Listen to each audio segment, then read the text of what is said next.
जज के ऊपर प्रेशर आ रहा है, ये जज ही बता सकता है। प्रेशर को स्टेब्लिश कोर्ट में कैसे किया जाएगा? मैं अल्लाह को गवाह करके कहता हूँ आप इस बात अपनी गवाही के अलावा क्या एविडेंस है? एक ही सवाल है कि आपकी अपनी गवाही के अलावा कर रहे हैं ना आप, बार बार बस छोटा सा सवाल है, मैंने उसका जवाब दे दिया, एड्रेस कर दो उसे। मैंने आपसे जवाब दे दिया है, मेरी हम्बल सबमिशन है। स्टेज आने दें उस वक्त कर आपकी अपनी गवाही के अलावा क्या एविडेंस है आपके पास?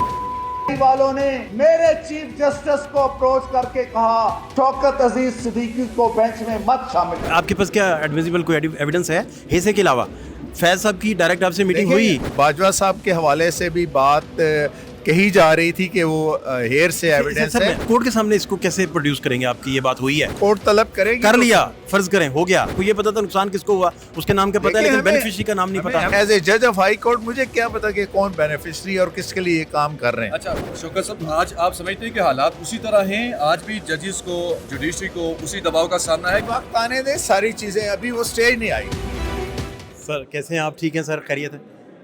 सर ये आज की पूरी जो पेशरफ्त हुई नोटिस जारी करने तक, इस पे क्या तबसरा है? पहले तो ये फरमाइए। जी अच्छी बात है, ज़ाहिर है जो लोग हैं इस सिस्टम को मैनिपुलेट करने में मुलविस थे, तो कम अज़ कम मेरी हद तक मैं अपनी बात कर सकता हूँ, बाकी किसी के हवाले से मैं कोई बात नहीं कर सकता। तो अच्छी बात है, उनको सुनना चाहिए, उनका मौक़िफ़ लेना चाहिए और वो आकर बताएंगे कि वो किसके कहने पे कर रहे थे। फिर देखते हैं। तो वो आगे कह देंगे हमने कहा ही नहीं, तो फिर क्या करेंगे आप? वो कह देंगे हमें पता ही नहीं इस बात का, जो जैसा बात कर रहे हैं। देखें फिर वर्ड अगेंस्ट वर्ड है ना, वो तो जाहिर है। फिर यही तो बात है कि फिर अगर ये चीज़ है, एक ऐसा मामला है जिसमें रिकॉर्डिंग ऑफ एविडेंस रिक्वायर्ड है, तो फिर मेरी रिमूवल कैसे हो गई? नहीं तो कैसे? आपके पास क्या एडमिसिबल कोई एविडेंस है हेसे के अलावा? फैज साहब की डायरेक्ट आपसे मीटिंग हुई?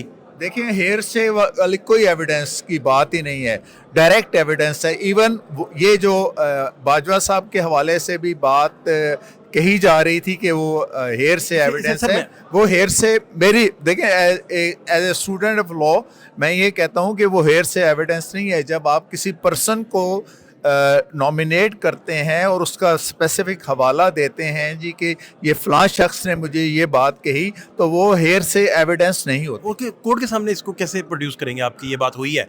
देखें अगर कोर्ट तलब करेगी, कर लिया, फर्ज करें हो गया, कैसे बताएंगे? फर्ज करने वाली बात नहीं है ना, फर्ज अभी हम कुछ भी नहीं कर सकते। आज जो प्रोसीडिंग्स हुई हैं हम उससे पूरी तरह तो आप लोग क्यों रिलेक्टेंट थे? को बेनिफिशियरी का नाम लेकर, आपको ये पता था नुकसान किसको हुआ, उसके नाम का पता है लेकिन बेनिफिशियरी का नाम नहीं पता। हमें क्या पता जी? अब सारे इलेक्शन जीतने वाले बेनिफिशरी हो सकते हैं, बाकी हो सकते हैं। एज ए जज ऑफ हाई कोर्ट मुझे क्या पता कि कौन बेनिफिशरी और किसके लिए काम कर रहे हैं। अच्छा शौकत साहब, आज आप समझते हैं कि हालात उसी तरह हैं? आज भी जजेस को, जुडिशरी को उसी दबाव का सामना है, या आप समझते हैं बेहतर हो गया पाकिस्तान? क्योंकि मैं डायरेक्ट अब जज नहीं हूँ, मुझे नहीं पता। ये जो इस वक्त सिटिंग जजेस हैं वही ये बात बता सकते। आपके एंड पे ये मुकदमा बेहतर भी लड़ा जा सकता है। ऑब्जर्वर तो है, बस मैं बाकी बात कर दी है। क्यों जैसा जज के ऊपर प्रेशर आ रहा है, ये जज ही बता सकता है। नहीं तो इसको प्रेशर को स्टेब्लिश कोर्ट में कैसे किया जाएगा? देखिए वक्त आने देना, कर लेंगे। देखिए एक पिटीशन को जब आपको क्रॉस एग्जामिन का सामना करना पड़ रहा था तो कितना टफ हो रहा था। एक स्पॉन्सर्ड धरना साबित करना भी वहाँ मुश्किल हो रहा था। जी वक्त आने दे, सारी चीजें, अभी वो स्टेज नहीं आई। तो यानी कि आपके पास एविडेंस हैं सारे? आपकी अपनी गवाही के अलावा क्या एविडेंस है? ये बात को आपको बता रहा हूँ बार बार कि वक्त आने दें। अगर वो एविडेंस, एक ही सवाल है कि आपकी बार अपनी गवाही के अलावा कर रहे हैं ना, बार बार छोटा सा सवाल है, मैंने उसका जवाब दे दिया, एड्रेस कर दो उसे। मैंने आपसे जवाब दे दिया है, मेरी हम्बल सबमिशन है। स्टेज आने दें उस वक्त कर। आपकी अपनी गवाही के अलावा क्या एविडेंस है आपके पास?